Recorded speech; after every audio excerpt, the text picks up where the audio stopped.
আমি নিজে নামাজে কি পড়ি সেটার অর্থ জানি আলহামদুলিল্লাহ। আমি কোরআন হাদিসের ভাষা, আরবি ভাষা আমি জানি আলহামদুলিল্লাহ, চেষ্টা করি আমি। কিন্তু তারপরও আমি দেখছি কিছু ভাই আছেন, কিছু আলেম আছেন যে ওলামা একরামের নামাজ অনেক সুন্দর। আমি তাকায় থাকি যে আল্লাহ, আমার নামাজটা এরকম সুন্দর করতে পারতাম। কিছু জেনারেল শিক্ষিত ভাই আছে, সাধারণ শিক্ষিত ভাই আছে যারা আলেম না, আমি বিশ্বাস করেন তাদের দিকে তাকায় থাকি। এক দুজনকে আমি ব্যক্তিগতভাবে চিনি, তাদের সাথে যখন দেখা হয় যে সুবহানাল্লাহ কত সুন্দর নামাজ পড়ছেন, 4 রাকাত নামাজ 15 মিনিট 20 মিনিট সময় দিচ্ছেন, কত লম্বা সময় দিচ্ছেন। ভাইরা আমার, আমরা যে তাড়াহুড়া করি, কেন তাড়াহুড়া করি? কারণ নামাজের পর আমার একটা কাজ আছে, তাই না? ওই কাজ কার হাতে? তো যার হাতে কাজ আপনি তো তার সামনে দাঁড়ায় আছেন। গোটা সালাত জুড়ে আল্লাহু আকবার দিয়ে যে নামাজ শুরু করছি আর আসসালামু আলাইকুম ওয়া রাহমাতুল্লাহ বলে যে নামাজ শেষ করছি, এই আল্লাহু আকবার থেকে আসসালামু আলাইকুম বলা পর্যন্ত মাঝে আমি কি বলছি বেশিরভাগ মানুষ আমরা জানিও না। আপনি যদি অর্থই না বুঝেন, আল্লাহর সাথে কি কথা হচ্ছে সেটাই যদি আপনি না জানেন, তো আপনি মনোযোগ কিভাবে ধরে রাখবেন?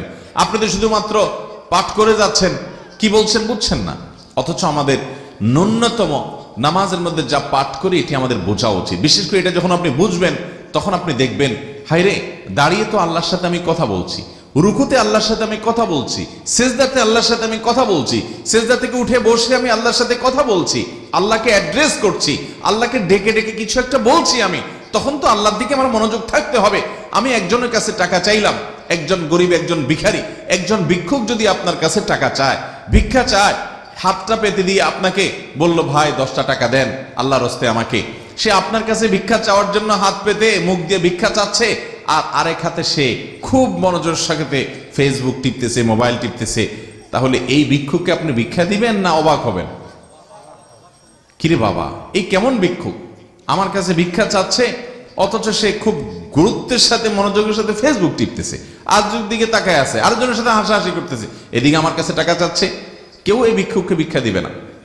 আপনি নামাজের প্রতিটা রোকনে আল্লাহ রাব্বুল আলামিনের কাছে কিছু না কিছু পেশ করছেন, নিবেদন করছেন, দোয়া করছেন, প্রার্থনা করছেন।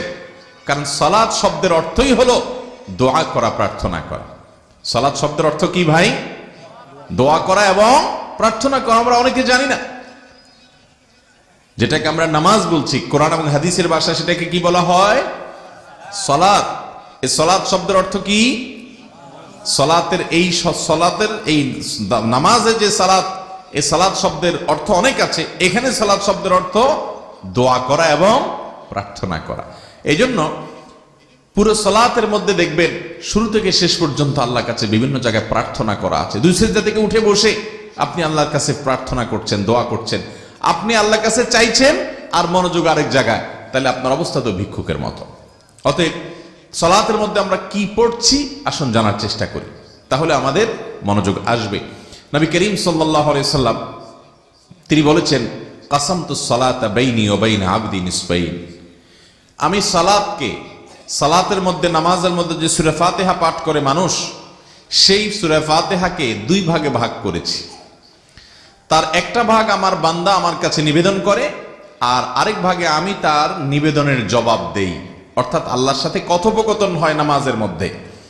বান্দা যখন পড়ে আলহামদুলিল্লাহি রাব্বিল আলামিন, তখন আল্লাহ জবাব দেন না, আল্লাহ পাল্টা বলেন হামিদানি আব্দি। বান্দা যখন বলে আর রহমানির রহিম, তখন আল্লাহ বলেন আসনা আলাইয়া আব্দি। বান্দা যখন বলে মালিক ইয়াউমিদ্দিন, তখন আল্লাহ বলে মাজ্জাদানি আব্দি। যখন বান্দা বলে ইয়্যাকা না'বুদু ওয়া ইয়্যাকা নাস্তাঈন, তখন আল্লাহ বলেন হাযা লি আব্দি, হাযা বাইনি ওয়া বাইনা আব্দি ওয়া লি আব্দি মা সাআল। এরপরে শেষের আয়াত যখন পাঠ করি তখন আল্লাহ তাআলা একই জবাব দেন। তাহলে আমরা আয়াত তেলাওয়াত করছি আর আল্লাহ আমাদের কথার পরিবর্তে বিপরীতে আল্লাহ তাআলা একটা জবাব দেন। কিন্তু আল্লাহর জবাব নেওয়া তো পরের কথা, আমরা যে পড়ে যাচ্ছি আমাদের হুজদিস নেই, মন্ত্রের মতো হুলস্থুল করে সূরা ফাতিহা পড়ে শেষ করে চলে যাচ্ছি, আল্লাহর কথা আমাদের মনে থাকছে না। অথচ আমাদের উদ্দেশ্যটাই হলো আল্লাহর স্মরণ। আতিমি সলাতা লিযিকরি, আমার স্মরণের জন্য সালাত আদায় করো। সেখানে আল্লাহর স্মরণই যদি না থাকে, কিসের সালাত, কিসের নামাজ? এটা আল্লাহ তাআলা আমাদেরকে আল্লাহর স্মরণ হয় সেরকম প্রাণবন্ত সালাত আদায় করার তৌফিক দান করুন। ভাইরা আমার, সেই রকম সালাত যদি পড়তে পারেন, সেরকম নামাজ যদি পড়তে পারেন যে নামাজে আল্লাহর কথা আপনার সর্বক্ষণ স্মরণ হবে, ওই নামাজ থেকে দুনিয়ার কোনো শক্তি আপনাকে সরাতে পারবে না। আপনি ওই নামাজে এত মজা পাবেন, এত স্বাদ পাবেন যে ওই নামাজ আপনি কখনো ছেড়ে থাকতে পারবেন না। ওই নামাজ আপনার কাছে আল্লাহর জমিনের সবচেয়ে বড় নেয়ামত মনে হবে, উপভোগ্য মনে হবে যদি নামাজের সে স্বাদ আমরা পেয়ে যাই। আজ আমরা আমাদের সালাতগুলোকে নষ্ট করে ফেলেছি, যার কারণে সালাতের স্বাদ বা তৃপ্তি আমরা পাই না। এটা একটা বোঝা, এটা পড়ে শেষ করতে পারলে আমাদের জান বাঁচে এমন একটা অবস্থা। অথচ নবী করিম সাল্লাল্লাহু আলাইহি সাল্লাম রাতে যখন তাহাজ্জুদে দাঁড়াতেন তার পা মোবারক ফুলে যেত। এত দীর্ঘ সময় ধরে দাঁড়িয়ে তিনি সূরা কিরাত পড়তেন, রুকু সিজদা করতেন সাল্লাল্লাহু আলাইহি ওয়াসাল্লাম।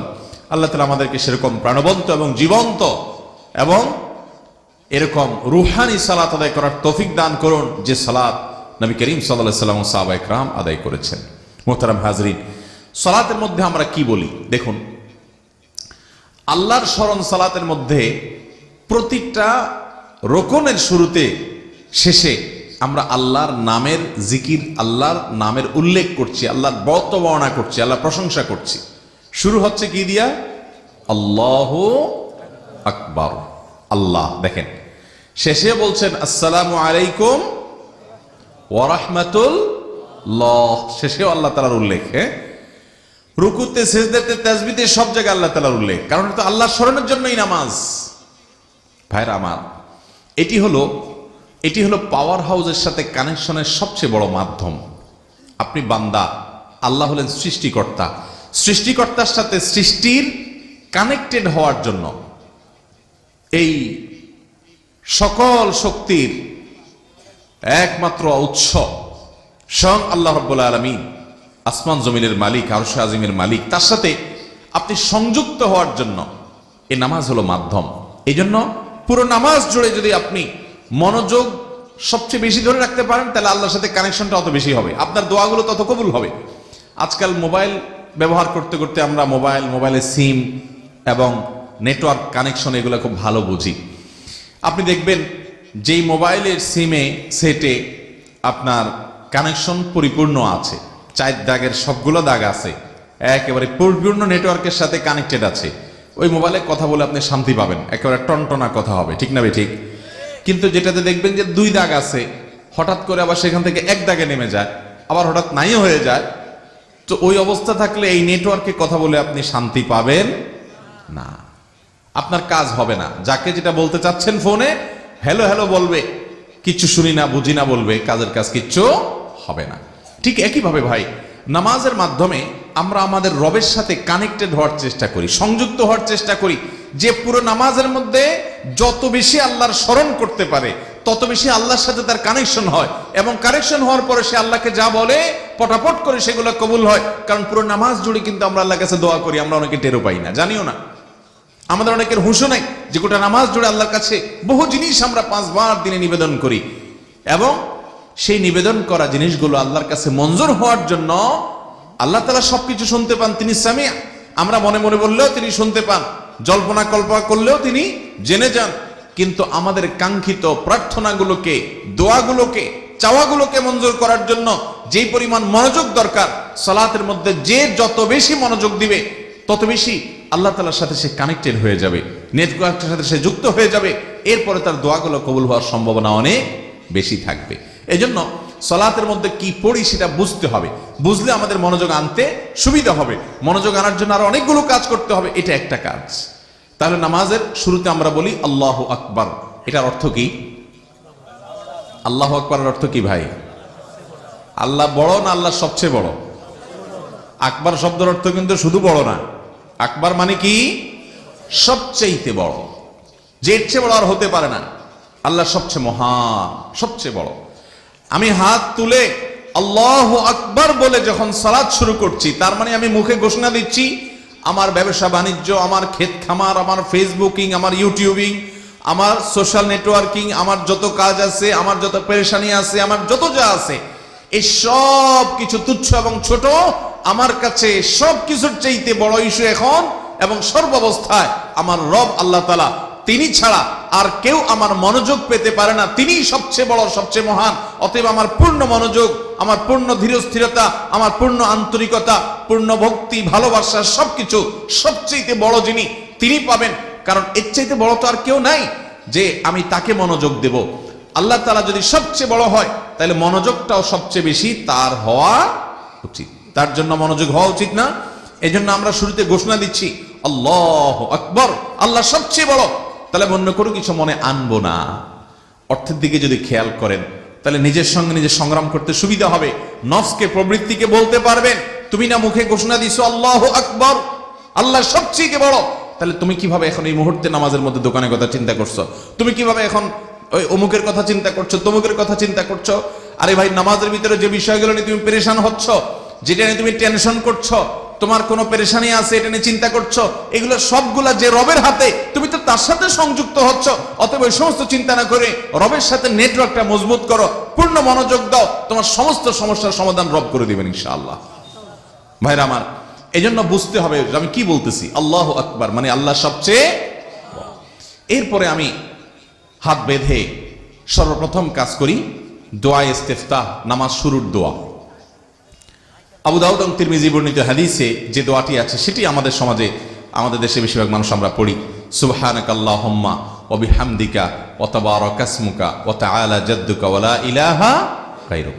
দেখেন, এই যে সানা, এই যে নামাজ শুরুর দোয়াটা, এটা দেখবেন আপনি অর্থের দিকে খেয়াল করলে অবাক হবেন। সুবহানাল্লাহ, আল্লাহর সাথে কিন্তু আপনি কথা বলছেন, আল্লাহকে আপনি ডেকে ডেকে কথা বলছেন, অ্যাড্রেস করছেন।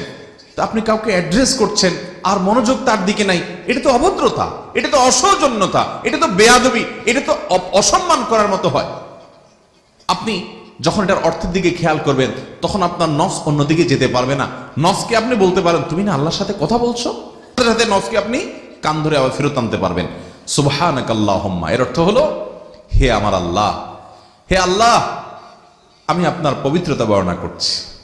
আমি আল্লাহ সাধারণ সৃষ্টি ভাই, আমি মহান রবের পবিত্রতা বর্ণনা করছি। সুবহানাকাল্লাহুম্মা, হে আল্লাহ, আমি আপনার পবিত্রতা বর্ণনা করছি। ওয়া বিহামদিক, এবং আপনার প্রশংসা করছি, আপনার গুণকীর্তন করছি। সুবহানাকাল্লাহুম্মা ওয়া বিহামদিকা ওয়া তাবারাকা ইসমুকা, এবং আপনার নাম এটা মহান, এটা বরকতময়, আপনার নাম এটা বরকতময়। ওয়া তাআলা জাদ্দুকা, আপনার মর্যাদা সুমহান, সবচেয়ে বেশি, আপনি স্রষ্টার সব সৃষ্টি। ওয়ালা ইলাহা গায়রুক, এবং আপনি ছাড়া সত্যিকারের কোনো মাবুদ নাই। দেখেন, এখানে আপনি আপনি করে প্রত্যেকটা জায়গায় কিন্তু সম্বোধন করছেন। সুবহানাকাল্লাহুম্মা, হে আল্লাহ, আপনার পবিত্রতা বর্ণনা করছি। ওয়া বিহামদিকা, আপনার প্রশংসা জ্ঞাপন করছি। ওয়া তাবারাকা ইসমুকা, আপনার নাম বরকতময়। ওয়া তাআলা জাদ্দুক, আপনার মর্যাদা সুমহান। ওয়ালা ইলাহা গায়রুক, আপনি ছাড়া কোনো সত্যিকারের মাবুদ উপাস্য নাই। এখানে কিন্তু কয়বার আপনি আপনি আপনি করে আল্লাহকে বলছেন, এতবার আপনি আল্লাহর সাথে কথা বলছেন ডাইরেক্ট ডেকে ডেকে। এই জন্য তো নবী সাল্লাল্লাহু আলাইহি সাল্লাম বলেছেন যে বান্দা যখন নামাজে দাঁড়ায়, সে কিন্তু নামাজে দাঁড়িয়ে আল্লাহর সাথে কথা বলে। তাহলে আপনি কিন্তু এখানে শুরুতেই কথা শুরু হয়ে গেল। দেখেন, সুবহানাকাল্লাহুম্মা ওয়া বিহামদিকা ওয়া তাবারাকা ইসমুকা ওয়া তাআলা জাদ্দুকা ওয়া লা ইলাহা গায়রুকার মধ্যে আপনি কয়বার আল্লাহ তাআলাকে? প্রায় 5 বার সম্ভবত।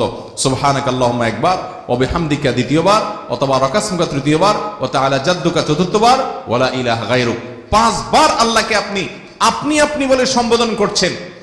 আল্লাহ, আপনার পবিত্রতা বর্ণনা করছি, আপনার প্রশংসা জ্ঞাপন করছি, এবং আপনার নাম বরকতময়, আপনার মর্যাদা সর্বোচ্চ সুমহান, এবং আপনি ছাড়া সত্যিকারের কোনো মাবুদ নাই।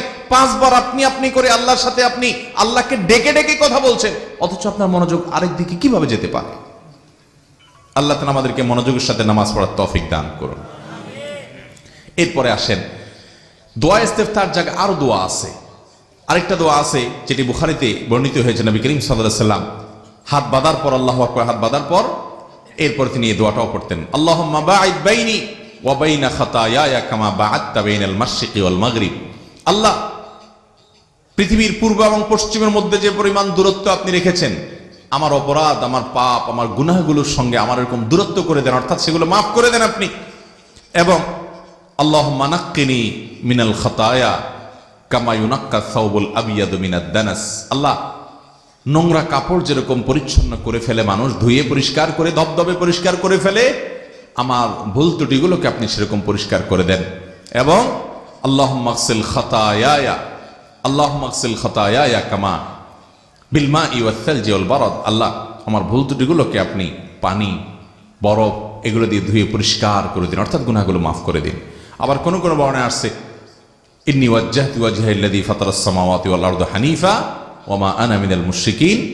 বিরাট বড় দোয়া, কোরআন কারীমের আয়াত সহকারে। এটা নবী সাল্লাল্লাহু আলাইহি সাল্লাম হাত বাঁধার পরে সুবহানাকা আল্লাহুম্মার জায়গা মাঝে মধ্যে পড়তেন। তো যাই হোক, আমি একটা যেটা আমরা সবচেয়ে বেশি পড়ি শুধু সেটা তর্জমাটাই করে দিলাম।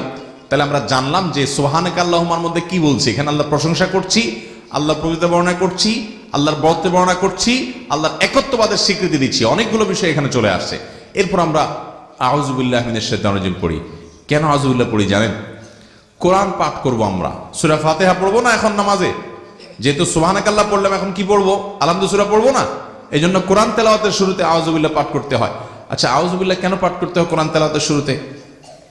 আল্লাহ তাআলাই সর্বোচ্চ ভালো জানেন, সর্বাধিক ভালো জানেন। কিন্তু অনেক উলামা ইকরাম কোরআন তেলাওয়াতের শুরুতে আউযু বিল্লাহ কেন পাঠ করতে হয়? আল্লাহ কোরআন নির্দেশ করেছেন যে ইযা ক্রাআতাল কুরআন ফাস্তাইজ বিল্লাহি মিনাশ শাইতানির রাজিম। যখন তোমরা কোরআন তেলাওয়াত করবে তখন শয়তান থেকে পানা চাইবা। কেন? অন্য কোনো কাজে আপনি কোরআন একটা ভালো কাজ করবেন, এখন শয়তান থেকে পানা চাওয়ার কি হলো? আপনি ব্যবসা করতে যাবেন, সেখানে সাথে শয়তানি করতে না পারে, আপনি পানা চাইতে পারেন। কিন্তু কোরআন তেলাওয়াত শুরু করবেন, এখন আবার শয়তান থেকে কেন পানা চাইতে হবে? অনেক উলামা ইকরাম বলেছেন যে এর কারণ হলো এই কোরআন তেলাওয়াত করতে গিয়ে, কোরআন পড়তে গিয়ে আপনি যাতে কোরআন থেকে সঠিকটা বোঝার বৈপরীতে শয়তান যাতে আপনাকে ভুলটা না বুঝায়, গোমরা যেন না করে, এবং কোরআন তেলাওয়াতের যে আজমত আছে যেন ঠিক মতো করতে পারেন, শয়তান যেন মাঝখানে শয়তানি করতে না পারে, সেজন্য আগে আল্লাহর কাছে পানা চান। আউযু বিল্লাহি মিনাশ শাইতানির রাজিম, আমি পানা চাই, আশ্রয় চাই আল্লাহর কাছে বিতাড়িত শয়তান থেকে। পানা চাইলেন। আপনি যখন অর্থের দিকে খেয়াল করবেন, দেখেন আল্লাহর কাছে এখানে দোয়া করছেন আপনি, পুরো নামাজটা দোয়া, এখানে দোয়া শুরু হয়ে গেছে। আউযু বিল্লাহি মিনাশ শাইতানির রাজিম, অর্থাৎ আমি আল্লাহর কাছে আশ্রয় চাই, প্রার্থনা করি, পানা চাই বিতাড়িত শয়তান থেকে, যাতে শয়তান আমার মনোযোগ নষ্ট না করে, আমার তেলাওয়াতে বিঘ্ন সৃষ্টি না করে। এরপরে আমি বলছি বিসমিল্লাহির রহমানির রহিম, আমি আল্লাহর নামে শুরু করছি যিনি অসীম দয়ালু, সীমাহীন মেহেরবান, রহমান রহিম, যিনি যার দয়ার কোনো শেষ নাই, তার নামে আমি শুরু করছি। এরপরে বলছি আলহামদুলিল্লাহি রাব্বিল আলামিন, সকল প্রশংসা, সকল প্রশংসা এটি সেই রবের জন্য যিনি সকল জগৎসমূহের পালনকর্তা, নবমণ্ডল, ভূমণ্ডল, সৃষ্টি জগতে যত যা কিছু আছে সব কিছুকে প্রতিপালন করেন যিনি, সেই রবের জন্য আমি প্রশংসা জ্ঞাপন করছি। আপনি যখন এটা বলেন, সাথে সাথে আল্লাহ জবাব দেন হামিদানি আব্দি, আল্লাহ বলেন আমার বান্দা আমার প্রশংসা করেছে। আমাদের প্রশংসার জবাবে আল্লাহ বলেন বান্দা আমার কি করেছে? প্রশংসা করেছে। এরপর আপনি যখন বলেন আর রহমানির রহিম, আল্লাহ আপনি রহমান, আপনি রহিম, আপনি অসীম দয়ালু, আপনি পরম করুণাময়, আপনার করুণার কোনো শেষ নাই, আপনার দয়ার কোনো শেষ নেই। তখন আল্লাহ তাআলা জবাব বলেন আসনা আলাইয়া আবদি, বান্দা আমার স্তুতি এবং প্রশংসা বর্ণনা করেছে। এরপর আমরা যখন বলি মালিকি ইয়াউমিদ্দিন, আল্লাহ আপনি কিয়ামত দিবসের মালিক, তখন আল্লাহ তাআলা বলেন মাজ্জাদানি আবদি, বান্দা আমার মর্যাদা বর্ণনা করেছে।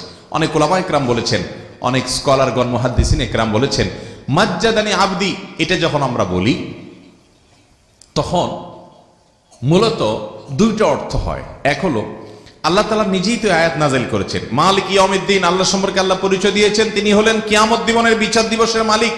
কিয়ামত দিবসের বিচার দিবসের মালিক হওয়ার কথা বলে এখানে আমাদেরকে যেমন উৎসাহ দেয়া হয়েছে, আশার বাণী শোনানো হয়েছে, আবার সতর্ক করা হয়েছে। কিভাবে?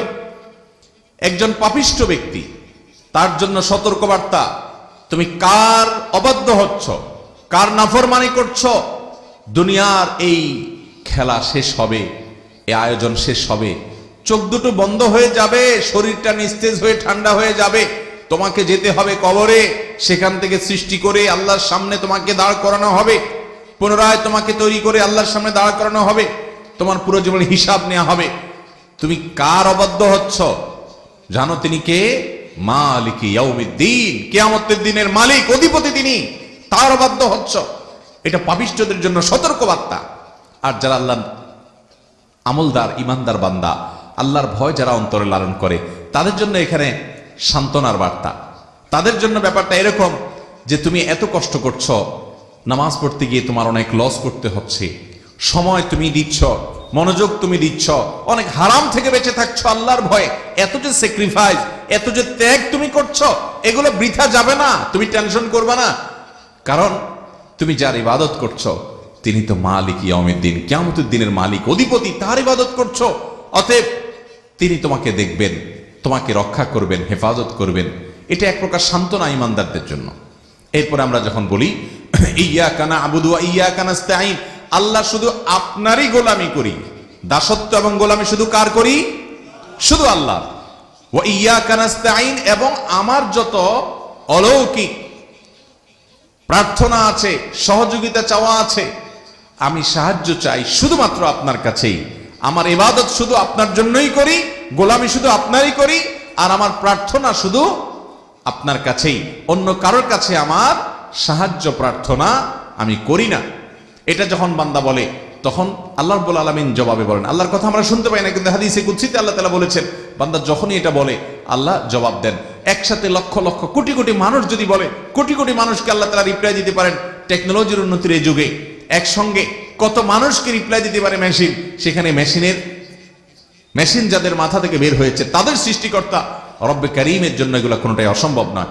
তিনি জবাবে বলেন হাদা বাইনি ওয়া বাইনা আবদি, এই যে একটা কথা বান্দা বলল যে আল্লাহ আপনারই গোলামি করি আর আপনার কাছেই সাহায্য চাই, এটা আমার এবং বান্দার মধ্যকার একটা আলাপচারিতা, যে সে আমাকে গোলামি করে বলেছে এবং আমার কাছে সাহায্য চাওয়ার কথা বলেছে। ওয়ালি আবদি মা সাআল, আর বান্দা আমার কাছে যা চাইলো তাকে তাই দেয়া হবে। এরপরে যখন বান্দা একেবারে শেষেরটুকু পড়ে যে ইহদিনাস সিরাতাল মুস্তাকিম, সাহায্যটা কি চাই? মূলত আল্লাহ আমাকে সঠিক পথ দেখান। আল্লাহ আমি জানি না, দুনিয়াতে হাজারটা পথ, এক একজন এক এক দিকে ডাকে, আমি মাঝে মধ্যে ধোঁয়াশার মধ্যে পড়ে যাই, কোন পথে চললে সেই পথের শেষ মাথায় জান্নাত মিলবে। আমি যেটাকে জান্নাতের পথ মনে করে আগাচ্ছি, না জানি শেষে জাহান্নাম অপেক্ষা করছে, আমি জানি না। আমি সত্য পথ থেকে না জানি ডানে বামে বিচলিত হয়ে যাই।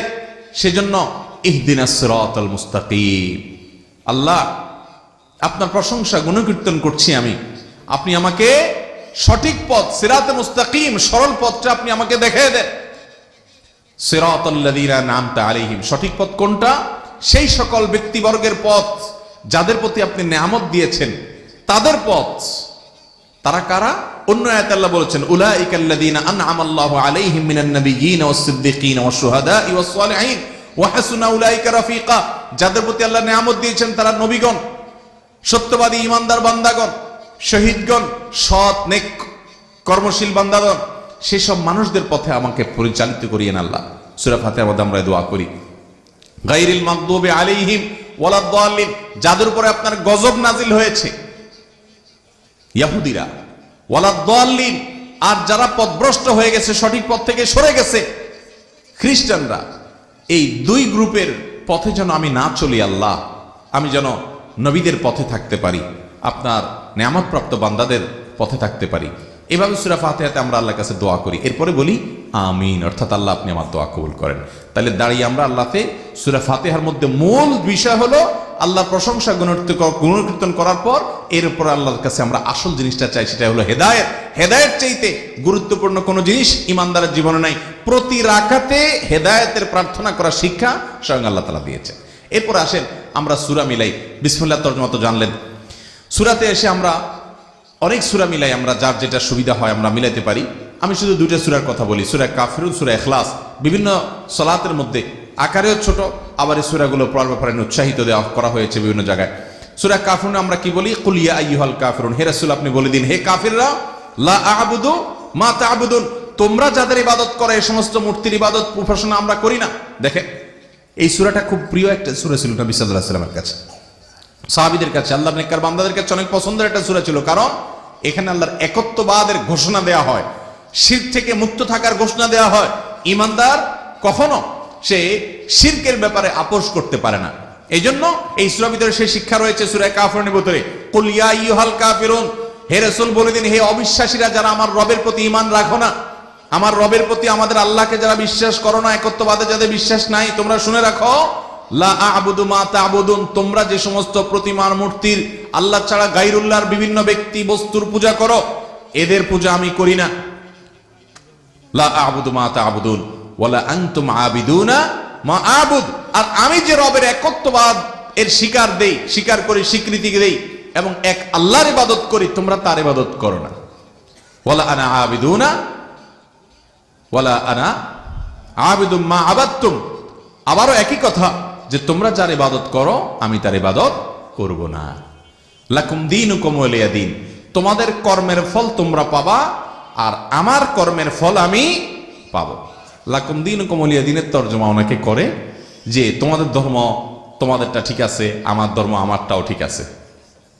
এরকম 2 নম্বরই তরজমা করলে মুগুরের মার একটাও নিচে পড়বে না। দিন শব্দের অর্থ হলো প্রতিদান। দিন শব্দের অর্থ কি? মূলত লাকুম দীনুকুম, তোমাদের জন্য তোমাদের প্রতিদান আর আমার জন্য আমার প্রতিদান। এর মানে এই না যে ঠিক আছে তোমাদের দিনও তোমরা পালন করছো ওইটাও ঠিক আছে, আমি আমারটা পালন করছি এটাও ঠিক আছে। দিন এবং ঈমানের ব্যাপারে শিরক এবং কুফরের প্রশ্নে ঈমানদার এরকম জগাখিচুড়ি চিন্তা ভাবনার হলে তার ঈমানই থাকবে না। অতএব সূরা আপনার কাফিরুনের মধ্যে আমরা এই তরজমা করলাম। সূরা ইখলাসটা আমরা অনেক সময় বেশি পড়ি এবং সূরা ইখলাসকে নবী করিম সাল্লাল্লাহু আলাইহি ওয়াসাল্লাম সাহাবায়ে কেরাম অনেক বেশি পছন্দ করতেন। কুল হুয়াল্লাহ সূরা, এটাকে পছন্দ করার কারণে অনেক সাহাবীকে নবী সাল্লাল্লাহু আলাইহি ওয়াসাল্লাম বলেছেন এর মহব্বতের কারণে এই সূরাকে তুমি পছন্দ করো, এই কারণে তুমি জান্নাতে যাবে। অর্থাৎ এই নিয়ামতটি আল্লাহ তাআলার কাছে অনেক বেশি পছন্দ, এই ইবাদতটি আল্লাহর কাছে অনেক পছন্দ যে তুমি এই সূরাকে পছন্দ করো। এই সূরা পছন্দের কারণ কি? কোরআনে কারীমের একমাত্র সূরা। সূরা ইখলাস হলো গোটা কোরআনের একমাত্র সূরা। এই সূরার সাবজেক্টই হলেন স্বয়ং আল্লাহ রাব্বুল আলামিন। আল্লাহর সত্তা সম্পর্কে, আল্লাহর জাত ছাড়া এই সূরাতে আর কোনো বিষয়ের আলোচনা নাই। এই সূরাতে আল্লাহর পরিচয় উল্লেখ করা হয়েছে। কুল, হে রাসূল বলে দিন, হুয়াল্লাহু আহাদ, তিনি আল্লাহ এক। কুল হুয়াল্লাহু আহাদ, এখানে আল্লাহর একত্ববাদের কথা বলা হচ্ছে। দেখেন আল্লাহর কথা প্রথম আয়াতে বলা হলো, এরপর দ্বিতীয় আয়াত কি? আল্লাহুস সামাদ, আল্লাহ তাআলা অমুখাপেক্ষী, তিনি কারো মুখাপেক্ষী নন, এখানে আল্লাহর পরিচয় উল্লেখ করছে। এরপর তৃতীয় আয়াত আল্লাযী লাম ইয়াকুন লাম ইয়ালিদ ওয়া লাম ইউলাদ, আল্লাযী লাম ইয়ালিদ ওয়া লাম ইউলাদ, যিনি কাউকে জন্ম দেননি এবং তাকেও কেউ জন্ম দেয়নি। ওয়া লাম ইয়াকুল লাহু কুফুয়ান আহাদ, এবং তার সমকক্ষ, তার সমান আর কেউ নাই। দেখেন আল্লাহর কিন্তু আপনি এখানে অর্থ বর্ণনা করছেন, আল্লাহর পরিচয় উল্লেখ করছেন। কুল হুয়াল্লাহু আহাদ, বলুন যে তিনি আল্লাহ এক, আল্লাহুস সামাদ, তিনি আল্লাহ অমুখাপেক্ষী। আল্লাযী লাম ইয়ালিদ ওয়া লাম ইউলাদ, যিনি কাউকে জন্ম দেননি, তাকে কেউ জন্ম দেয়নি। ওয়া লাম ইয়াকুল লাহু কুফুয়ান আহাদ, তার সমকক্ষ কেউ নেই। তাহলে দাঁড়িয়ে আপনি সূরা ফাতিহা কি বলছেন, সূরা ইখলাসে কি বলছেন, সূরা কাফরুনে কি বলছেন, এছাড়া আরো যে সূরাগুলো বেশি বেশি পড়েন এগুলোর তরজমা অর্থ আপনি দেখে নেবেন এবং নামাজের ভিতরে ওই মনের অর্থটা স্মরণ করে করে সালাত আদায় করার চেষ্টা করবেন। দানো সবচেয়ে বড়, রোকনটা শেষ। এরপর আসেন আল্লাহু আকবার বলে আপনি রুকুতে যান। রুকুতে যে আপনি কি বলেন? সুবহানা রাব্বিয়াল আযীম, আমার মহান রবের পবিত্রতা বর্ণনা করছি। সুবহানা রব্বি মানে আমার রব, হে আমার রব, আমার রবের, মহান রবের পবিত্রতা আমি বর্ণনা করছি। আপনি এটা বারবার বলতে থাকেন, বারবার বলতে থাকেন। রুকুতে আরো তাসবিহ আছে, আমরা জানি না, ওই একটাই ভালো করে পড়া হয় না, জানবো কোত্থেকে। নবী করিম সাল্লাল্লাহু আলাইহি ওয়াসাল্লাম রুকুতে কখনো কখনো বলতেন সুবহানাকাল্লাহুম্মা রব্বানা ওয়া বিহামদিকা আল্লাহুম্মা ফিরলি, হে আল্লাহ আপনার পবিত্রতা বর্ণনা করছি, আপনার পবিত্রতা বর্ণনা করছি, আপনি আমার রব এবং আপনার প্রশংসা করছি, আপনি আমাকে মাফ করে দেন। রুকুর তাসবিহ এটা, আল্লাহর কাছে দোয়াও আছে এখানে। নবী সাল্লাল্লাহু আলাইহি ওয়াসাল্লাম কখনো কখনো এটা পড়তেন, কখনো কখনো পড়তেন সুবহানাদিল জাবারুতি ওয়াল মালাকুতি ওয়াল কিবরিয়া ওয়াল আযমা। কখনো কখনো নবী সাল্লাল্লাহু আলাইহি ওয়াসাল্লাম আরো দোয়া আছে, আরো তাসবিহ আছে, জিকির আছে, যেগুলো রুকুতে পেশ করতেন। তো আমরা একটাই জানি সুবহানা রাব্বিয়াল আযীম, এটাও ধীরস্থির ভাবে পড়তে হবে। অনেকে দেখবেন এটা পড়ে, কেমনে পড়ে? এমন হুলস্থুল ভাবে পড়ে, সুবহান রাব্বিয়াল আযীম, সুবহান রাব্বিয়াল আযীম, সুবহান রাব্বিয়াল আযীম। আপনি কি বলছেন নিজেই আপনি টের পাচ্ছেন না। আল্লাহর প্রশংসা করছেন, আপনি কোন নেতার সামনে গিয়ে, তার অফিসে গিয়ে, এমপি সাহেবের অফিসে গিয়া আপনি যদি এমপি সাহেবকে বলেন এমপি সাহেব আপনার চরিত্র ফুলের মতো পবিত্র, আপনার চরিত্র ফুলের মতো পবিত্র, বলবে কি মাথা ঠিক আছে? আরে আমার প্রশংসা করতেছে, এটা কেন, কোন ধরনের প্রশংসা করতেছে? সুন্দর করে বলো, নেতা সাহেবের চরিত্র ফুলের মতো পবিত্র। আপনি আস্তে ধীরে বললে তখন নেতা সাহেব খুশি হবে, ঠিক না? কিন্তু আপনি যদি বলেন যে নেতা সাহেব আপনার চরিত্র ফুলের মতো পবিত্র, আপনার চরিত্র ফুলের মতো পবিত্র, বলবো কি ব্যাপার, পাগল হয়ে গেছে নাকি? এত হুলস্থুল করলে তোমার বলতে বলছে কেডা? ভাইরা আমার, সেখানে রব্বে কারিমের সামনে আমি তাসবিহ নিবেদন করছি, তার পবিত্রতা জ্ঞাপন করছি। আর নেতার চরিত্র ফুলের মতো না গোবরের মতো, ওইটা আপনি নিজেও জানেন না, পাম্পটে দিতেছেন। কিন্তু আপনি আপনার রবের যে প্রশংসা করছেন, সেখানে তো পবিত্রতার ব্যাপারে কোনো সন্দেহ। তাহলে ওই নেতাকে এত সুন্দর করে বলতে পারেন, আপনার রবের সামনে আপনি সুন্দর করে বলতে পারেন না, কি জবাব হবে কিয়ামতের ময়দানে? কয়দিন যে রুকুতে সুবহান রাব্বিয়াল আযীম মুহাব্বতের সাথে আস্তে আস্তে করেছেন, সুবহান রাব্বিয়াল আযীম, সুবহান রাব্বিয়াল আযীম, সুবহান রাব্বিয়াল আযীম, কয়দিন করেছেন ভাই? চেষ্টা করবো তো ইনশাআল্লাহ, আস্তে আস্তে ধীরে স্থিরতার সাথে। নামাজের রাকাতের সংখ্যা বাড়ানোর দরকার নাই ভাই। ফরজ নামাজের পর সুন্নতে মুআক্কাদা নামাজ পড়লেন, নফল পড়তে নাই বা পারলেন, অসুবিধা নাই, কিন্তু ধীরে ধীরে পড়েন। সংখ্যা বাড়ায়া লাভ নাই যদি আপনার কোয়ালিটি নষ্ট হয়।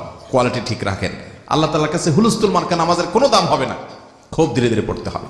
এরপরে রুকু থেকে তাসবিহ শেষ করার পর আপনি দাঁড়াবেন, কি বলে উঠবেন? সামি আল্লাহু লিমান হামিদা। এর অর্থ যে আল্লাহর প্রশংসা করে, আল্লাহ কিন্তু এটা শুনতে পান, আল্লাহ সেটা শুনতে পান। সামি আল্লাহু লিমান হামিদা, যে আল্লাহর প্রশংসা করে আল্লাহ তাআলা সেটা শুনতে পান। এটা বলতে বলতে আপনি রুকু থেকে উঠতেছেন, এবং এটা বলে যখন রুকু থেকে উঠলেন, তারপরে আপনি সাথে সাথে আল্লাহর প্রশংসা করে দিচ্ছেন, রব্বানা লাকাল হামদ। অনেক হাদিসে আসছে রব্বানা ওয়ালাকাল হামদ, দুইটা বিশুদ্ধ হাদিসে আসছে, রব্বানা ওয়ালাকাল হামদ বা রব্বানা লাকাল হামদ।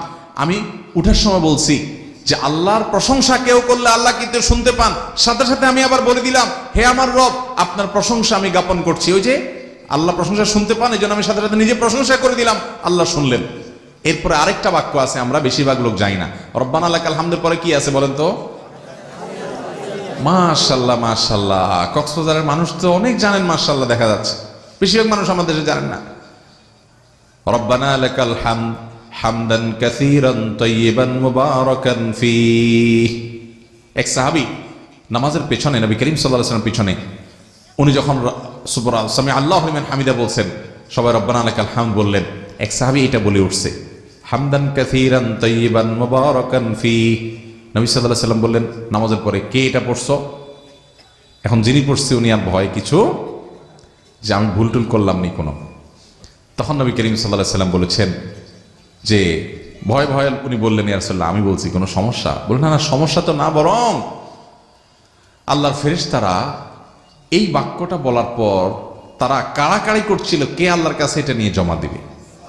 এত বেশি ফজিলতপূর্ণ মর্যাদাপূর্ণ একটা ইবাদত তুমি করেছো। এই জন্য ভাইরা, রুকু থেকে উঠেই হুলস্থুল করে দৌড় দিবেন না। অনেকে তো এমন ভাবে রুকু সিজদা করে ভাই, হাবভাব এরকম যে বাসায় যদি আসতে আসতে রাস্তাঘাটে দাঁড়ায় দাঁড়ায় সূরা কেরাত গুলো পড়ে ফেলান যাইতো, শুধু মসজিদে আইসা রুকু সিজদা গুলো মেরে দিয়ে চলে যাওয়া যেত, তাহলে সবচেয়ে ভালো হইতো। এটা বোঝা যায় কেমনে জানেন? মনে করেন আল্লাহু আকবার বলে হাত বাঁধলো, তুফান মেল সূরা ফাতিহা পড়ে ফেললো, কি পড়লো নিজেও টের পাইলো না, আরেকটা সূরা মেরে ফেললো তাও টের পাইলো না। অনেক সময় যদি নামাজের পর জিজ্ঞাসা করেন, আপনি নিজেকে জিজ্ঞাসা করেন, মনে করার চেষ্টা করেন কোন সূরা পড়ছি আজকে, বলতে পারবেন না, খবর নেই।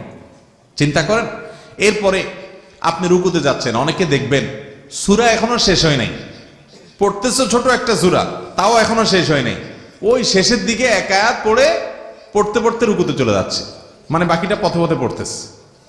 আছে না নাই? রুকুতে গিয়া সুবহান রাব্বিয়াল আযীম সুবহান রাব্বিয়াল আযীম দুইবার বলছে, তৃতীয়বার সে উঠতে উঠতে পথে পথে পড়তেছে। এই নামাজ নিয়ে আল্লাহর সামনে কিভাবে যাবেন ভাই? কি কাজে আসবে সালাত? এক ব্যক্তি এরকম নামাজ পড়ছে, নবী সাল্লাল্লাহু আলাইহি সাল্লাম ডেকে বলছেন এদিকে আসো। এরকম তাড়াহুড়া করে নামাজ পড়ার পরে বলছেন, কুম ফাসাল্লি ফা ইন্নাকা লাম তুসাল্লি, যাও আবার নামাজ পড়ো, কারণ তোমার নামাজ হয় নাই। নামাজই হয় নাই। উনি যে আবার পড়লেন, একই অবস্থা, তুফান মিল নামাজ। নবী সাল্লাল্লাহু আলাইহি সাল্লাম এবারও ডাক দিলেন, উনি আসলেন, নামাজ শেষ করে এসে সালাম দিলেন নবী সাল্লাল্লাহু আলাইহি সাল্লামকে। তখন তিনি বললেন, কুম ফাসাল্লি ফা ইন্নাকা লাম তুসাল্লি, আবার পড়ো, তোমার নামাজ হয় নাই। তিনবার পড়ার পর লোকটা এবার এসে বলছে, ইয়া রাসূলুল্লাহ, বিনয়ের সাথে বলছেন, আমি এর চাইতে ভালো নামাজ তো আর জানি না, আপনি আমাকে তাহলে শিখাই দেন। তখন নবী করিম সাল্লাল্লাহু আলাইহি সাল্লাম বলেছেন, তুমি যখন দাঁড়াবে ধীরস্থিরতার সাথে, আপনি আল্লাহু আকবার বলে হাত বাঁধছেন, একটু নিঃশ্বাস ফেলেন, দম নেন, এরপরে সানা সুবহানাকাল্লাহ শুরু করেন, এরপরে দম নেন, সূরা ফাতিহা শুরু করেন, এরপরে দম নেন, অন্য সূরা মিলানো শুরু করেন, তারপর আপনি একটু দম নেন, স্থির হন, একদম স্থির হয়ে রুকুর জন্য প্রিপারেশন নেন মেন্টাল, তারপরে এবার আল্লাহু আকবার, খুব ভক্তি সহকারে, গাম্ভীর্যতা সহকারে, যে এখন দাঁড়ানোর মধ্যে আমার অন্যদিকে মনোযোগ আসছে কিনা। এই জন্য আমি আল্লাহু আকবার বলছি রুকুতে যাওয়ার সময়, আল্লাহ সবচেয়ে বড়, আমার এই মনোযোগ রাখা যাবে না, আল্লাহ সবচেয়ে বড় বলে আল্লাহর কথা স্মরণ হয়ে রুকুতে আমি ঝুঁকে পড়ছি। আমি দাঁড়িয়ে প্রশংসা করছি, রুকুতে গিয়ে আমি ঝুঁকে পড়ে অবনত হয়ে আল্লাহর সামনে নিজের অস্তিত্বকে ভেঙে দিয়ে, ছোট করে, তুচ্ছ করে আমি আল্লাহর সামনে শ্রদ্ধা নিবেদন করছি। আমি কি করে নিজেও জানি না। এরপরে রুকুতে গিয়ে আপনি স্থির হয়ে সোজা হবেন। নবী সাল্লাল্লাহু আলাইহি ওয়াসাল্লাম ওই সাহাবীকে শিখাচ্ছেন, এরপরে তুমি রুকু করার পর হাত্তা তাতমাইন্না রাকিআন, রুকু করার পর পরিপূর্ণভাবে তুমি স্থির হবে, একদম সেট হবে রুকুতে গিয়ে। এরপর শুরু করবে রুকুর তাসবিহ, সুবহান রাব্বিল আযীম ইত্যাদি। তারপরে এটা শেষ করার পর তুমি রুকু থেকে দাঁড়াবে, দাঁড়ানোর পর দাঁড়াইয়াই আবার দৌড় দিবে, এটা হবে না। এটাকে নবী করিম সাল্লাল্লাহু আলাইহি ওয়াসাল্লাম বলেছেন কানাকরে দিক, মোরগে ঠোকর দেয়, দেখছেন খায় কেমনে, ঠক ঠক ঠক ঠক করে খায় না? তো আপনার রুকু থেকে উঠতেছেন নামতেছেন, উঠতেছেন নামতেছেন, তাড়াহুড়া করতেছেন না, মুরগির ঠোকর দেওয়ার মতো। নবী করিম সাল্লাল্লাহু আলাইহি ওয়াসাল্লাম বলেছেন তোমাদেরকে বলবো, তোমরা তো তোমাদের সবচেয়ে খারাপ চোরকে, আমাদের সমাজে বহু চোরের কথা আপনারা শুনছেন, গরু চোর আছে, টিন চোর আছে, গম চোর আছে, সরকারি টাকার চোর আছে, মুরগি চোর আছে, ডিম চোর আছে, দোকান চোর আছে, বিভিন্ন চোর আছে না? এর ভিতরে সবচেয়ে নিকৃষ্ট চোরকে? নবী করিম সাল্লাল্লাহু আলাইহি ওয়াসাল্লাম বলেছেন যে নামাজ চুরি করে। আরে নামাজ আবার কিভাবে চুরি করে? বলে নামাজ চুরি মানে হলো ওই যে রুকুতে ফাঁকি দেয়, সুবহানাল্লাহ উঠতে উঠতে পড়ে, স্থির হয়ে পড়ে না, সময় দিতে রাজি না, উঠে সোজা হয়ে পুরো টান টান হয়ে না দাঁড়িয়ে আবার দৌড় দেয়, এই যে ফাঁকি দেয়, এটা হলো নামাজ চুরি করা। সবচেয়ে নিকৃষ্ট চোর সম্ভবত হুযায়ফা ইবনুল ইয়ামান রাদিয়াল্লাহু তাআলা আনহু, উনি একজন ব্যক্তিকে দেখলেন খুব হুলস্থুল করে নামাজ পড়ছে, তাকে ডাক দিলেন, ডাক দিয়ে বললেন তুমি এই টাইপের নামাজ কতদিন পড়তেছো? উনি অনেক বছরের কথা বললেন, এত বছর ধরে আমি নামাজ পড়ছি। তখন উনি বললেন আল্লাহর শপথ করে বলছি, এই নামাজ তুমি এত বছর ধরে একই সিস্টেমে নামাজ পড়ছো, এই নামাজ নিয়ে যদি কবরে যাও তো মুহাম্মদ সাল্লাল্লাহু আলাইহি সাল্লামকে আল্লাহ যেই নামাজের নির্দেশ দিয়েছেন ওই নামাজ নিয়ে তুমি এক ওয়াক্ত নিয়ে কবরে যেতে পারবা না। কি নামাজ পড়ছি আমরা, কি পেশ করবো আল্লাহর কাছে?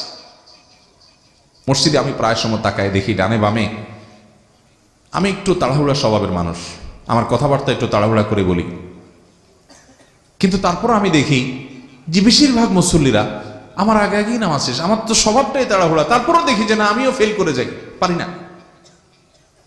এবং যেদিন আমি একটু তুলনামূলকভাবে তাড়াহুড়া করে পড়ি, আল্লাহ মাফ করুন, সেদিনও দেখি যে আমি সবার শেষ, মানে আমার আগে সবাই শেষ, মসজিদ খালি।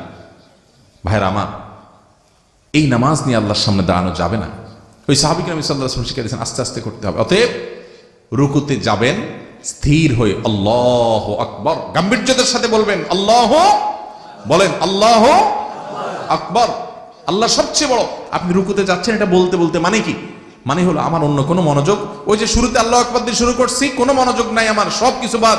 এখন আল্লাহকে, আল্লাহর বড়ত্বকে স্বীকৃতি দিয়ে আমি আল্লাহর স্মরণের জন্য প্রবেশ করছি। প্রশংসা করলেন, গুণকীর্তন করলেন, তাসবিহ পেশ করলেন, দোয়া পড়লেন, সানা পড়লেন, সূরা মিলাইলেন। এখন আবার এই লম্বা দাঁড়ানোর মধ্যে আবার শয়তান ওই এদিকে সেদিকে আপনার মন নিয়ে গেছে কিনা, আবার নিজেকে স্মরণ করান যে আমি কিন্তু নামাজে আছি, আল্লাহু আকবার। দোকানের দিকে মন গেছে না, দোকান বড় না, ব্যবসা বড় না, রাজনীতি বড় না, দুনিয়া বড় না, স্বামী স্ত্রীর কোনো ইস্যু, দুনিয়ার কোনো ইস্যু বড় না, আল্লাহ সবচেয়ে বড়, এটা বলে আপনি রুকুতে যাচ্ছেন। তাহলে আপনি আবার রিনিউ করলেন আল্লাহর বড়ত্বের কথাকে, রিনিউ করে মনোযোগ দিয়ে রুকুতে গেলেন। এরপর সুবহান রাব্বিয়াল আযীম আস্তে আস্তে পড়েন। ভাইরা আমার, আল্লাহর শপথ করে বলছি, ধীরে ধীরে নামাজ পড়ার যে স্বাদ, আপনি এক কাজ করেন না, কালকে আপনি পরীক্ষামূলকভাবে 2 রাকাত নামাজ 10 মিনিট টাইম নিয়ে একটু পড়ে দেখেন। আমি শপথ করে বলছি, আপনার জীবনে এক ভিন্ন রকমের স্বাদ পাবেন। চেষ্টা করবেন তো ইনশাআল্লাহ? 2 রাকাত নামাজ পড়বেন মিনিমাম 10 মিনিট সময় নিয়ে, খুব আস্তে আস্তে। আলহামদুলিল্লাহ রাব্বিল আলামিন আর রহমানির রহিম মালিকি ইয়াউমিদ্দিন, অর্থের দিক খেয়াল করে করে বলবেন। আপনি আয়াত বলে শেষ করার সাথে সাথে আপনার রব আপনাকে জবাব দিচ্ছেন, কথা হচ্ছে আপনার সাথে। ইয়্যাকা না'বুদু ওয়া ইয়্যাকা নাস্তাইন, সূরা ফাতিহা পড়লেন, সূরা মিলালেন, এরপরে সূরা মিলানোর পরে হুলস্থুল করে দৌড় না, আস্তে আস্তে রুকুতে গেলেন। রুকুতে গিয়ে পিঠ মাথা থেকে কোমর পর্যন্ত বরাবর সোজা করলেন, টান টান করলেন, করে এবার আপনি তাসবিহ পেশ করেন সুবহান রাব্বিয়াল আযীম, খুব ধীরে ধীরে সুবহান রাব্বিয়াল আযীম, সুবহান রাব্বিয়াল আযীম। ভাইরা, এরকম যদি আপনি মিনিমাম 3 বারও পড়েন, তারপরও তো আপনার কত সেকেন্ড সময় লাগবে। আর আমাদের তো রুকুতে যাইতে দেরি, উঠতে দেরি নাই। ওই যে পথে পথে পড়ে ফেলে, বাপকানা এমন যে দোয়া দূরত রাস্তাঘাটে পড়ে আসতে পারলে আরো ভালো হইত। আহা, আচ্ছা ভাই, রুকু থেকে আমরা উঠলাম, সামি আল্লাহু লিমান হামিদা, আল্লাহ শুনেন যে তার প্রশংসা করে, রব্বানা ওয়ালাকাল হামদ, হে আমাদের রব আপনার জন্য প্রশংসা জ্ঞাপন করছি, হামদান কাসীরান তাইয়িবান মুবারাকান ফি, এমন প্রশংসা যেটা অনেক প্রশংসা এবং যেটা পবিত্র এবং বরকতময়, সেই প্রশংসা আপনার জ্ঞাপন করছি আল্লাহ। এটা আমরা রুকু থেকে উঠে নিবেদন করলাম। কতক্ষণ লাগবে এতগুলো কথা বলতে? আস্তে আস্তে যদি বলেন। নবী করিম সাল্লাল্লাহু আলাইহি ওয়াসাল্লাম রুকুতে যে পরিমাণ সময় দিতেন, রুকু থেকে উঠার পর কারিবাম মিনার রুকু, রুকুতে যত সময় থাকতেন প্রায় তার কাছাকাছি সময় দাঁড়া অপেক্ষা করতেন। আমাদের বেশিরভাগ মুসল্লি অবস্থা হলো রুকু থেকে উঠেই আবার দৌড় দেই। ভালো করে মাসআলা শুনে রাখেন, রুকু থেকে উঠে সোজা হয়ে টান হয়ে যদি অপেক্ষা না করেন এক তাসবিহ পরিমাণ, বা সোজা হয়ে যদি আপনি না দাঁড়ান, তাহলে সেক্ষেত্রে আপনার নামাজই হবে না। এরকম জটিল একটা ব্যাপার ভাইরা আমার। এরপরে আমরা চলে গেলাম সিজদায়, আল্লাহু আকবার। ওই যে রুকু থেকে উঠলাম, তো এখন আবার আল্লাহর কথা, আল্লাহর বড়ত্বের কথা, যে এর মধ্যে আবার অন্যদিকে মনোযোগ গেল কিনা, আবার রিনিউ করতেছি না, আল্লাহ সবচেয়ে বড়। আমি আগে দাঁড়িয়ে আল্লাহ প্রশংসা করেছি। দেখেন, আপনি ভক্তিটা বোঝার চেষ্টা করেন, নামাজে আমরা কি করি একটু বোঝার চেষ্টা করেন ভাই। দাঁড়িয়ে আপনি আল্লাহর প্রশংসা করছেন, করতে করতে করতে আপনি আবেগে আপ্লুত হয়ে গেছেন, আল্লাহর প্রশংসা করে, গুণকীর্তন করে যে আল্লাহর কাছে আমার যেতে হবে, আমার জাহান্নাম থেকে মুক্তি যার উপরে, যার ফয়সালার উপর নির্ভর করে, তার প্রশংসা করে, কত নেয়ামত দিয়ে তিনি আমাকে রেখেছেন, তার প্রশংসা করে, তার গুণকীর্তন করে, দাঁড়িয়ে দাঁড়িয়ে গুণকীর্তন করতে করতে আমার মধ্যে আবেগ চলে আসছে। আমি এবার রুকুতে চলে গেলাম, দাঁড়িয়ে আর প্রশংসা করতে পারছি না, এবার আমি রুকুতে গিয়ে আল্লাহর পবিত্রতা বর্ণনা করছি, অর্থাৎ দানও থেকে অবনত হয়ে যাচ্ছি। আমরা দেখেন না, অনেক সময় কারোর কাছে আপনি আবেগে, শ্রদ্ধায়, আপনার মা, আপনার বাবা বা আপনার শ্রদ্ধার কেউ হয়তো কোনো ভুল করেছেন বা কিছু করেছেন, বা তার প্রতি আপনি আবেগ ভালোবাসা নিবেদন করছেন। ভালোবাসার শুরুতে একটা অবস্থা থাকে, হয়তো আপনি সামনে যে দাঁড়িয়ে দাঁড়িয়ে কাঁদেন, এরপর আস্তে করে বসে যান, এরপরে পাওয়াটা ধরে ফেলেন, এভাবে স্টেপে স্টেপে সামনে আগায় না মানুষ। তো নামাজের মধ্যে আপনি দাঁড়িয়ে আল্লাহর প্রশংসা জ্ঞাপন করছেন, তাসবিহ বর্ণনা করছেন, এরপর একটা পর্যায়ে আপনার আবেগের মাত্রা বেড়ে যায়, এবার আপনি আর দাঁড়িয়ে থাকতে পারছেন না, এবার রুকুতে গিয়ে আল্লাহু আকবার বলে নিজের শরীরটাকে অবনত করে দিয়ে, ভেঙে দিয়ে, তুচ্ছ করে নিজেকে আপনি আল্লাহর তাসবিহ পেশ করছেন।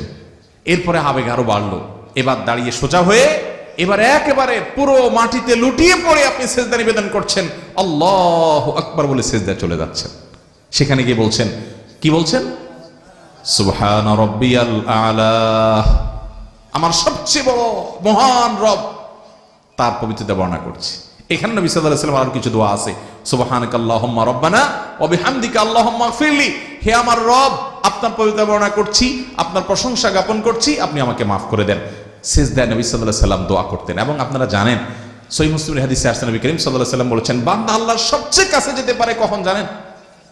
সিজদা গেলে সবচেয়ে কাছে যেতে পারে। আপনি যদি চান একেবারে আল্লাহর সবচেয়ে কাছাকাছি গিয়ে আমার মনের কিছু কথা বলবো, তো আপনি সাধারণ দোয়া করেন না, সিজদা লুটায় পড়েন। শেখ হায়েজ আল কারনি, সৌদি আরবের বড় বিশ্ববিখ্যাত স্কলার, তিনি বলেছেন, আসমানের দরজা, আরশে আজিমের যাওয়ার দরজা কোথায় জানেন? ওই রকেট দিয়ে যাইতে পারবেন না। আরশে আজিমের যাওয়ার দরজা হলো নিচে মাটিতে, অর্থাৎ সিজদায়। আপনি এখানে সিজদা দিলে এটা আরশে আজিমে পৌঁছে যায়, আল্লাহ সবচেয়ে কাছাকাছি যেতে পারে বান্দা, দোয়া করার জায়গা। এই জন্য সিজদাতে ভক্তি সহকারে, ভালোবাসা সহকারে তাসবিহ নিবেদন করেন, আস্তে আস্তে সুবহান রাব্বিয়াল আলা 3 বার। এরপরে উঠে বসেন, আল্লাহু আকবার। আল্লাহু আকবার করে বসার পর এখানে একটা দোয়া আছে, বলতে পারেন আপনারা? বলেন তো। আল্লাহুম্মা ফিরলি ওয়ারহামনি ওয়াহদিনি ওয়াআফিনি ওয়ারযুকনি। এই দোয়াটা কয়েক হাদিসে কয়েক রকম আছে, যে কোনোটা পড়লেই হবে। ওয়ারফানি আছে, ওয়াজবুরনি আছে, ওয়ারযুকনি আছে, ওয়াআফিনি আছে। সবগুলো যদি একসাথে করেন তাহলে আল্লাহুম্মা ফিরলি ওয়ারহামনি ওয়াআফিনি ওয়ারফানি ওয়াজবুরনি ওয়ারযুকনি। আর রব্বিও আছে কোন কোন হাদিসে, রব্বিটা পড়লেও হবে, রব্বিগ ফিরলি ওয়ারহামনি ওয়াআফিনি ওয়ারফানি ওয়াজবুরনি ওয়ারযুকনি। এখানে কি চাওয়া হয়েছে জানেন? সব চাওয়া হয়ে গেছে। দুনিয়াতে আল্লাহর কাছে যা পেশ করবেন, দুই সিজদার মাঝখানে সব চাওয়া হয়ে গেছে। আল্লাহুম্মা ফিরলি, আল্লাহ আমাকে মাফ করে দেন, ওয়ারহামনি, আমার প্রতি রহম করেন, ওয়ারযুকনি, আমাকে রিজিক দান করেন, ওয়াআফিনি, আমাকে প্রশান্তি দান করেন, সুখ দান করেন, ওয়াজবুরনি, আমার ক্ষতিপূরণ করে দেন, এবং ওয়াহদিনী, আমাকে হেদায়েত দান করেন, সঠিক পথ দেখান। তাইলে দুই সিজদার মাঝখানে দোয়া পড়বো তো ইনশাআল্লাহ? ধীরে ধীরে পড়বেন, এগুলো সব দোয়া কিন্তু। এরপর আবার সেজদা গেলেন, সেজদা থেকে উঠে বসলেন শেষ বৈঠকে। বাদ শেষ বৈঠকে বসে আপনি কি বলছেন? আত্তাহিয়াতু লিল্লাহ। এখানেও কিন্তু রুকুর মতো মনে রাখতে হবে, হুলস্থুল করে যাইতে যাইতে সেজদা। অনেকে আল্লাহু আকবার বলা শেষ, সেজদার তাসবিহ কপাল মাটিতে ফ্লোরে রাখার আগে আগে সেজদা তাসবিহ চলা শুরু হয়ে যায়। আবার উঠার সময় উঠারটা উঠতে উঠতে শুরু করে, অর্থাৎ পথে পথে 2 তাসবিহ সেরে ফেলে, আর সেজদা গিয়ে 1 তাসবিহ দেয়। আছে না এরকম শর্টকাট নামাজি ভাইরা আমার? সেজদা গিয়ে স্থির হবেন, তারপরে এবার শুরু করবেন। এভাবে যদি পড়েন, অটোমেটিক আপনার 4 রাকাত নামাজে না হইলেও 10 মিনিট সময় লেগে যাবে। আল্লাহ আমাকে আপনাকে এরকম সুন্দর নামাজ পড়ার তৌফিক দান করেন।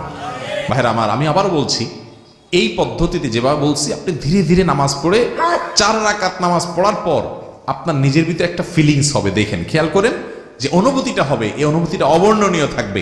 আপনি আর এই নামাজ ছাড়তে চাইবেন না। চেষ্টা করবেন তো ইনশাআল্লাহ। তাহলে সেজদা গিয়ে আপনি তাসবিহ করলেন, এখন উঠে বসলেন, শেষ বৈঠক। আত্তাহিয়াতু লিল্লাহ ওয়াস সালাওয়াত ওয়াত তাইয়্যিবাত।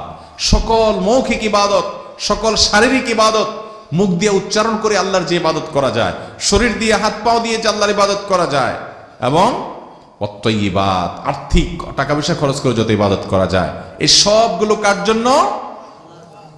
আল্লাহর জন্য। কোনো পীর সাহেবের জন্য না, কোনো মাজারের জন্য না, কোনো ব্যক্তির জন্য না। এগুলো সবগুলো কার জন্য নিবেদন করছি? আল্লাহর জন্য। তাওহীদবাদী মুসলমান। আত্তাহিয়াতু লিল্লাহ ওয়াস সালাওয়াত ওয়াত তাইয়্যিবাত। আসসালামু আলাইকা আইয়ুহান নাবিয়্যু। হে রাসূল, আপনার প্রতি আল্লাহর শান্তি বর্ষিত হোক। আসসালামু আলাইনা, এবং আমাদের প্রতি শান্তি বর্ষিত হোক। ওয়া আলা ইবাদিল্লাহিস সালিহিন, এবং আল্লাহর সকল নেককার বান্দাদের উপর শান্তি বর্ষিত হোক। আসসালামু আলাইনা ওয়া আলা ইবাদিল্লাহিস সালিহিন। এরপরে কি? আশহাদু আল্লা ইলাহা ইল্লাল্লাহ। আমি সাক্ষ্য দিচ্ছি আল্লাহ ছাড়া সত্যিকারের কোনো মাবুদ নাই, ইবাদতের উপযুক্ত আর কেউ নাই, এটা সাক্ষ্য আমি দিচ্ছি। ওয়া আশহাদু আন্না মুহাম্মাদান আবদুহু ওয়া রাসূলুহু, এবং আমি আরো সাক্ষ্য দিচ্ছি যে মুহাম্মদ তিনি আল্লাহর গোলাম এবং রাসূল। এরপর আপনি দুরূদ পড়তেছেন, আসল মুহাব্বতের জিনিসটা। আল্লাহুম্মা সাল্লি আলা মুহাম্মাদ। আল্লাহ আপনি রহমত নাজিল করেন মুহাম্মদের উপরে, কারণ তার মাধ্যমে আমরা হেদায়েত পেয়েছি, জান্নাতের পথ পেয়েছি। আল্লাহুম্মা সাল্লি আলা মুহাম্মাদ। আল্লাহ মুহাম্মাদের উপর আপনি রহমত নাজিল করেন। ওয়া আলা আলি মুহাম্মাদ, তার পরিবারের উপর রহমত নাজিল করেন। কামা সাল্লাইতা আলা ইব্রাহিম, যেমন আপনি রহমত নাজিল করেছেন আপনার নবী ইব্রাহিমের উপরে। ওয়া আলা আলি ইব্রাহিম, এবং তার পরিবারের উপরে অনেক বরকত দিয়েছেন, এজন্য তাদের বংশে নবী রাসূল হয়েছে। আমার নবীর প্রতি এবং তার পরিবারের প্রতি আপনি রহমত নাজিল করেন। ইন্নাকা হামিদুম মাজিদ, কারণ আপনি প্রশংসিত এবং আপনি মর্যাদাবান, আপনি মর্যাদার অধিকারী, প্রশংসার অধিকারী। এরপর আল্লাহুম্মা বারিক আলা মুহাম্মাদ। আল্লাহ মুহাম্মাদের উপর আপনি বরকত দেন, কল্যাণ দেন। ওয়া আলা আলি মুহাম্মাদ, এবং তার পরিবারের প্রতি আপনি বরকত দান করেন। কামা বারাকতা আলা ইব্রাহিম, যেমন বরকত দিয়েছেন আল্লাহ আপনার নবী ইব্রাহিমের প্রতি। ওয়া আলা আলি ইব্রাহিম, এবং তার পরিবারের প্রতি। তারপর ইন্নাকা হামিদুম মাজিদ, নিশ্চয় আপনি প্রশংসা এবং মর্যাদার অধিকারী। এরপর আসেন আসলটা, সর্বশেষ ফিনিশিং। এটা আমরা বেশি মানুষ জানি না। পুরো নামাজে মনোযোগ রাখতে না পারেন, এই জায়গায় আপনার মনোযোগ আসতেই হবে। সেটা কি? কারণ আপনি এখন নামাজের শেষ বৈঠকে সালামের আগে দোয়া কবুল হয়। বুখারীর হাদিসে আসছে, নবী সাল্লাল্লাহু আলাইহি ওয়াসাল্লাম বলেছেন, সুম্মা লিয়াতাখায়্যার মিনাদ দুআই মা শা। নামাজের শেষ বৈঠকে আত্তাহিয়াত এবং দুরূদ পড়ার পর বান্দা যেন তার মনের সব চাওয়া পেশ করে। অবশ্য দোয়া মাসুরা হতে হবে, হাদিসে বর্ণিত দোয়া হতে হবে। এটা যেন সে আল্লাহর কাছে পেশ করে। আমরা দোয়া মাসুরা একটা জানি, অথচ এখানে নবী সাল্লাল্লাহু আলাইহি ওয়াসাল্লাম আরো দোয়া পড়তেন। যেটা আমরা জানি সেটা তর্জমা করি, কি পড়ি আমরা সেটা জানার চেষ্টা করি। আল্লাহুম্মা ইন্নী যালামতু, মানে কি বলেন? আল্লাহ আমি নিজের প্রতি নিজে জুলুম করেছি, আল্লাহ আমি অবিচার করছি, কত পাপ কত অপরাধ করছি আল্লাহ। এগুলার শাস্তি যদি আপনি আমাকে দেন, এটা ভোগ করার ক্ষমতা আমার। দুনিয়াতে যদি পাকড়াও করেন আমি শেষ আল্লাহ।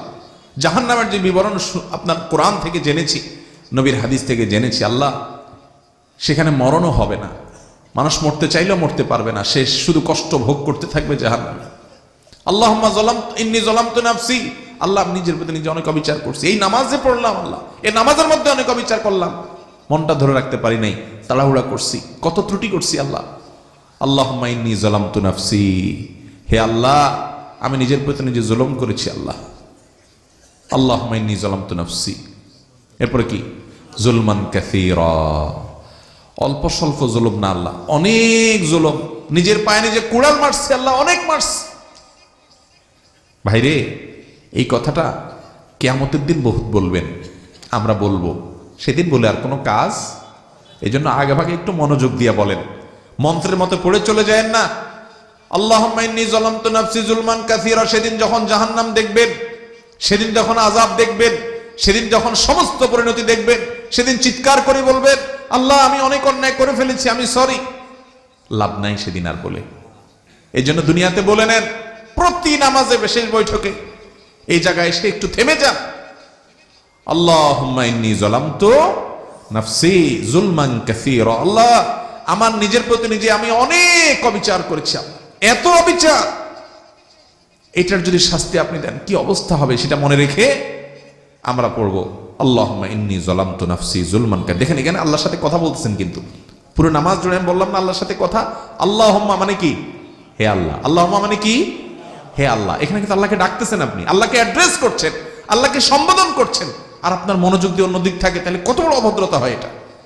আল্লাহুম্মা ইন্নী যালামতু নাফসি, ও আল্লাহ আমি নিজের উপর নিজে জুলুম করছি। তাহলে আল্লাহর দিকে মনোযোগ দিতে হবে, আল্লাহর দিকে মাইন্ড নিতে হবে। যুলমান কাসীরা, তারপর কি? ওয়ালা ইয়াগফিরুয যুনুবা ইল্লা আনত, আর পাপাচার যত অপরাধ আমি করছি এগুলো আপনি ছাড়া কেউ মাফ করার ক্ষমতা কারোর ক্ষমতা নাই। দুনিয়াতে দালাল দিয়া, মামু দিয়া, খালু দিয়া বহুত পার হওয়ার রাস্তা আছে, কিন্তু মালিকের কাছে মাপ, মালিক না করলে কোনো মামু খালু দিয়া পাওয়া যাবে।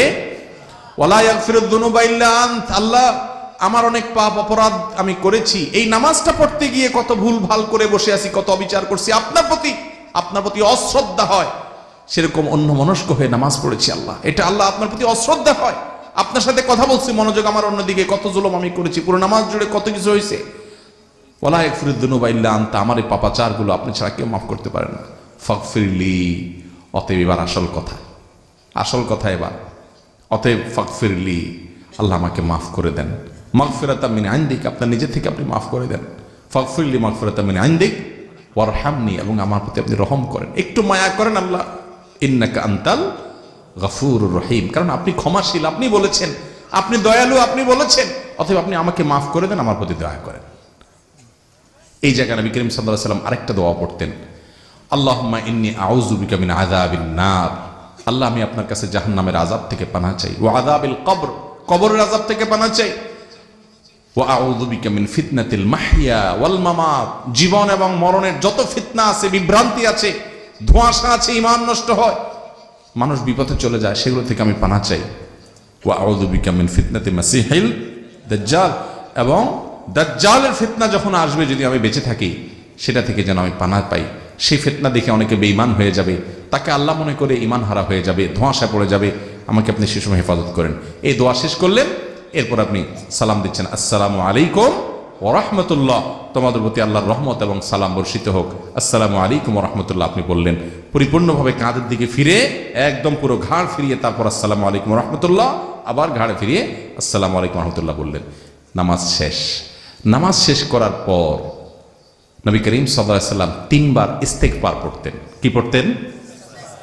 আস্তাগফিরুল্লাহ, আস্তাগফিরুল্লাহ, আস্তাগফিরুল্লাহ। আচ্ছা বলেন তো, আস্তাগফিরুল্লাহর মানে কি? এটার অর্থ কি? আল্লাহর কাছে ক্ষমা চাই। তো এতক্ষণ ধরে কি পাপ করছে যে এখন ক্ষমা চাবে? কিরে ভাই, পাপের কাজ, অপরাধের কাজের পরে না মানুষ ক্ষমা চায়, কিন্তু পড়লেন নামাজ ভালো কাজ, এখন আলহামদুলিল্লাহ না পড়বেন, কিন্তু আপনি ক্ষমা চাচ্ছেন কেন? কারণ নামাজের ভিতরে বহুত ভুল ত্রুটি, ওই যে মনোযোগ নষ্ট হয়ে গেছে, তাড়াহুড়া করে ফেলেছি, এই জন্য আল্লাহর কাছে ক্ষমা চাচ্ছি। আস্তাগফিরুল্লাহ, আস্তাগফিরুল্লাহ, আস্তাগফিরুল্লাহ। এরপরে অন্যান্য দোয়া দুরূদ পড়তে হবে। অতএব এই নামাজের শুরু থেকে শেষ পর্যন্ত সালাতে আমরা কি বলি, আমি অর্থটা শুধু বলার চেষ্টা করলাম, আমার একবার বলাতে আপনাদের মুখস্থ হয়ে যাবে না, কিন্তু আপনারা সবাই নামাজে যে দোয়া দুরূদ পড়েন, যে সূরা কেরাত পড়েন, যে তাসবিহ এবং তাকবীর উচ্চারণ করেন, এগুলো সবগুলোর অর্থ মুখস্থ করবেন তো ইনশাআল্লাহ? এগুলো আপনি অনলাইনে পেয়ে যাবেন, আপনি মুখস্থ করার চেষ্টা করেন। এগুলো মুখস্থ করলে কি হবে, আপনি কি বলছেন সেটার অর্থ বুঝবেন, অর্থের দিকে তাকায় তাকায় পড়লে আপনার মনোযোগটা ধরে রাখতে পারবেন। আপনি যদি কিছুই না বুঝেন, আপনি মনোযোগ ধরাটা কঠিন হবে।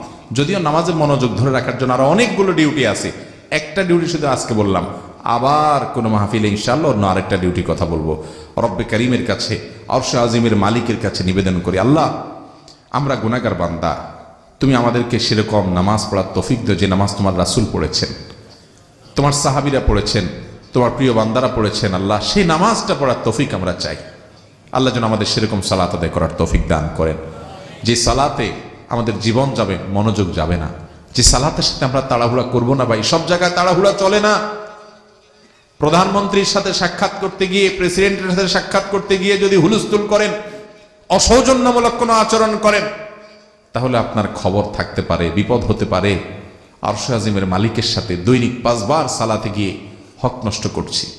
আল্লাহ তাআলা আমাদেরকে সঠিক সুন্দরভাবে সালাত আদায় করার তৌফিক দান করুন। চেষ্টা করব তো ইনশাআল্লাহ। আল্লাহ রাব্বুল আলামিন আপনাকে আমাকে আমাদের নামাজগুলোকে মরার আগে ঠিকঠাক করে নিয়ে যাওয়ার তৌফিক দান করেন। ভাই, আমি নিজে নামাজে কি পড়ি সেটার অর্থ জানি আলহামদুলিল্লাহ। আমি কোরআন হাদিসের ভাষা, আরবি ভাষা আমি জানি আলহামদুলিল্লাহ, চেষ্টা করি আমি। কিন্তু তারপরও আমি দেখছি কিছু ভাই আছেন, কিছু আলেম আছেন, যে ওলামা একরামের নামাজ অনেক সুন্দর। আমি তাকাই থাকি যে আল্লাহ আমার নামাজটা এরকম সুন্দর করতে পারতাম। কিছু জেনারেল শিক্ষিত ভাই আছে, সাধারণ শিক্ষিত ভাই আছে, যারা আলেম না, আমি বিশ্বাস করেন তাদের দিকে তাকায় থাকি। 1-2জনকে আমি ব্যক্তিগতভাবে চিনি, তাদের সাথে যখন দেখা হয় যে সুবহানাল্লাহ কত সুন্দর নামাজ পড়ছেন, 4 রাকাত নামাজ 15 মিনিট 20 মিনিট সময় দিচ্ছেন, কত লম্বা সময় দিচ্ছেন। ভাইরা আমার, আমরা যে তাড়াহুড়া করি, কেন তাড়াহুড়া করি? কারণ নামাজের পর আমার একটা কাজ আছে, তাই না? ওই কাজ কার হাতে? তো যার হাতে কাজ, আপনি তো তার সামনে দাঁড়ায় আছেন, আপনি তার দিকে পরিপূর্ণ মনোযোগ দেন না, সব তো এখানেই সমাধান হবে। আল্লাহ আমাদেরকে বুঝার তৌফিক দান। يا نفس إن لم تظفري